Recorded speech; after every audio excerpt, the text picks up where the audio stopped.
Good morning and a very warm welcome back to the channel. So you join me here today on Bank Holiday weekend at the Sandringham Pageant of Motoring. Loads of cool cars around and there's meant to be some cool bikes as well. Even the Vicar's excited about it. Let's go take a look.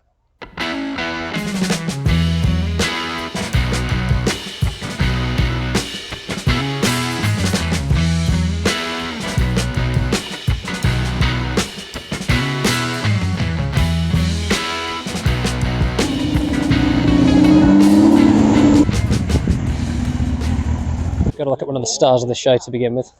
Ferrari 458 with the stripe down the middle. Absolutely stunning car.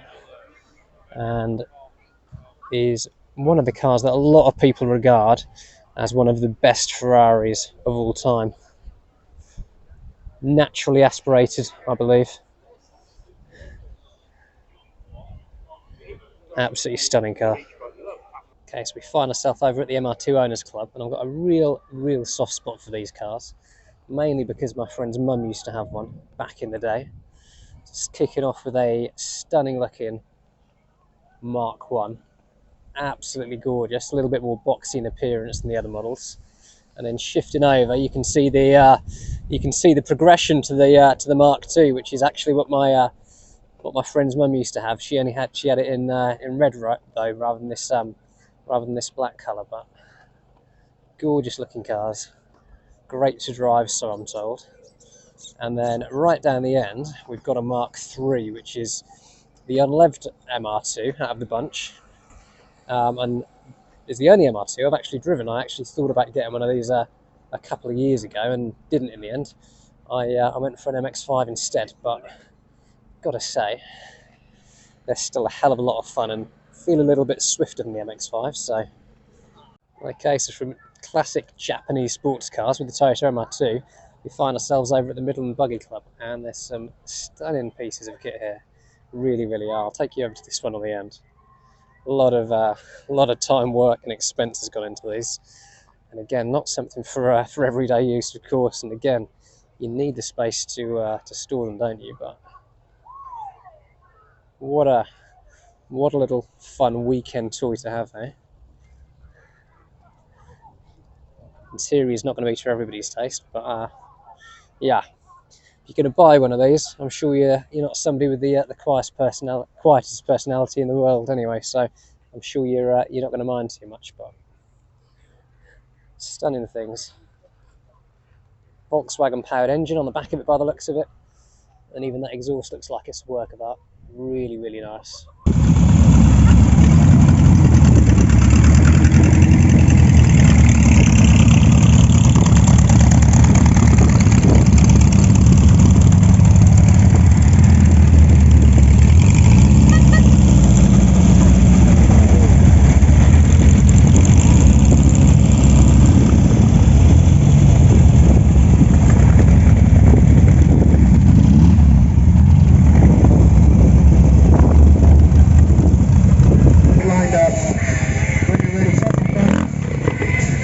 On right on the edge, hold that balance, and when you're ready, let's launch back across this gap.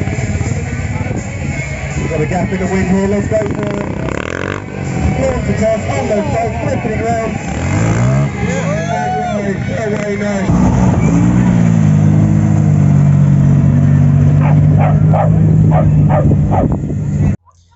This is a car you don't see every day of the week. So a Toyota Sera. So these were, well, all of the cars in the UK are Japanese import. They were never made for the UK market. And I'll just move a little bit closer. You can see it's got the gull wing doors on it. And of course, basically making the roof almost fully glass. Really rare now and again because of that, increasing in value. Stunning little piece of kit. And something that I would absolutely love to own. Practicality reasons kind of prohibit that, but inside, super basic, just like any kind of 90s car. And hopefully you can see through the glass. It is actually a 2+2, although yeah, you wouldn't want to get in the back there unless you were a very small child. But yeah, really cool piece of kit, and gotta say, it might just be my car of the show. Got very early generation Ford Escort here. I'm assuming, again, car knowledge isn't the best, I'm assuming this has got to be a Mark 1, but looks absolutely stunning. Look at the engine bay there. Hardly anything going on there. Completely different to a modern day car. But gorgeous thing. It really is.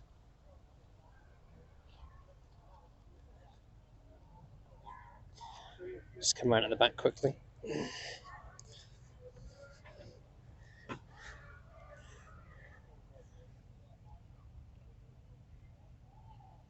Okay, so we're over at the JDM section now. I'm not a huge fan of Evos, especially one that's been slammed this low to the ground, but I had to show you this just because of the mural on the side of it. Absolutely stunning. I'll just move back a little bit so you can see it, but absolutely gorgeous. And the cherry blossom on the back over the rear wheel arch really does look cool. So yeah, nice bit of kit. A lot of time and money spent on that. Very nice indeed. Okay, so we finally find ourselves at an owners club I do know a little bit about, because this is a Mark II MX5. It was the very same mark that I used to have, renowned for rusting on the sills, so buyer beware if you're looking for one of those. And then next to it, an assortment of Mark IIIs, which were never the best love MX5s. People said they put on a little bit too much weight. You didn't have the kind of classic looks of the Mark I and Mark IIs. But still nice little cars nonetheless. Finally coming on to a Mark IV, which is a complete departure in styling there. When you compare this with the Mark III next to it, let us carry on up the line because we do have a Mark I, which is the MX5 with the pop-up headlights. Super rare to find now, and they are increasing in value. So if you want an investment, it may be a little bit too late for one of these, but yeah, stunning cars, really are. Balance is in check. We do not want to gust the wind here. Well, we've got that locked in. Let's get those hands together, guys. And I want some countdown with me. Let's go from 3, and in 3, 2, 1, we wheelie. 1, 2, 2. So there's a little bit of everything here today, something for everybody really. We find ourselves over at the Classic Corvette UK Club, and I'm not going to pretend to know what models any of these are. I'm much better at my bikes than my cars, but all I can say is they look absolutely stunning. I just want to draw a bit of a comparison really between the slightly older Corvettes and the newer ones really.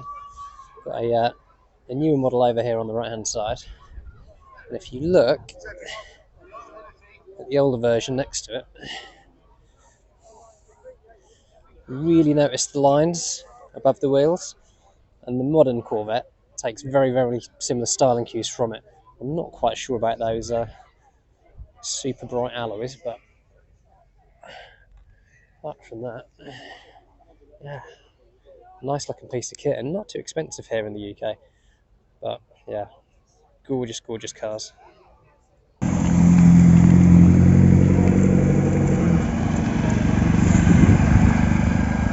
Okay, so I may have led you astray slightly with the bikes, or I may have been led astray slightly with the bike side of things, because I've seen hardly any so far.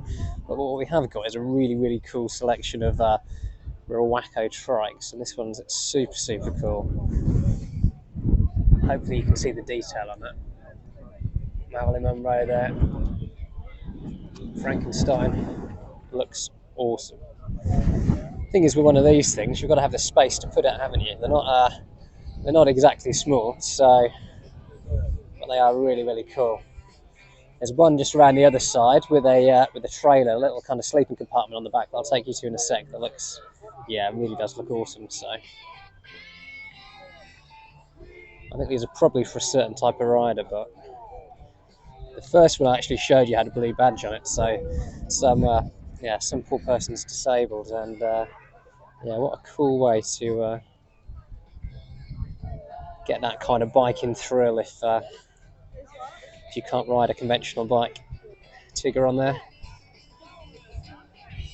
and this is the trailer. Just show you inside. Sleeping compartment in there. Again, you need a bit of space to store this, but what a cool little thing, eh? It really is. Okay, so we're at the owners' clubs now, so I just thought I'd show you some of the variety we've got here. So, starting off, gorgeous Jaguar F-Type, followed by an Aston Martin. I want to say Vanquish. Corvette Stingray. Stunning classic Alfa Romeo. I have no idea what this is, but like every Alfa, the headlights are a real centerpiece of the car. And then next to it, this little thing. Again, no idea what it is, but looks pretty damn cool nonetheless anyway. Okay folks, and that's a wrap for the Sandringham Pageant of Motoring 2025. Hope you enjoyed that video, something a little bit different. It wasn't clickbait at all. I did expect there to be motorcycles here. That didn't really happen, but I hope you enjoyed something a little bit different on the channel nonetheless. As always guys, thank you all so very much for watching. Take care, ride safe. Until next time, goodbye.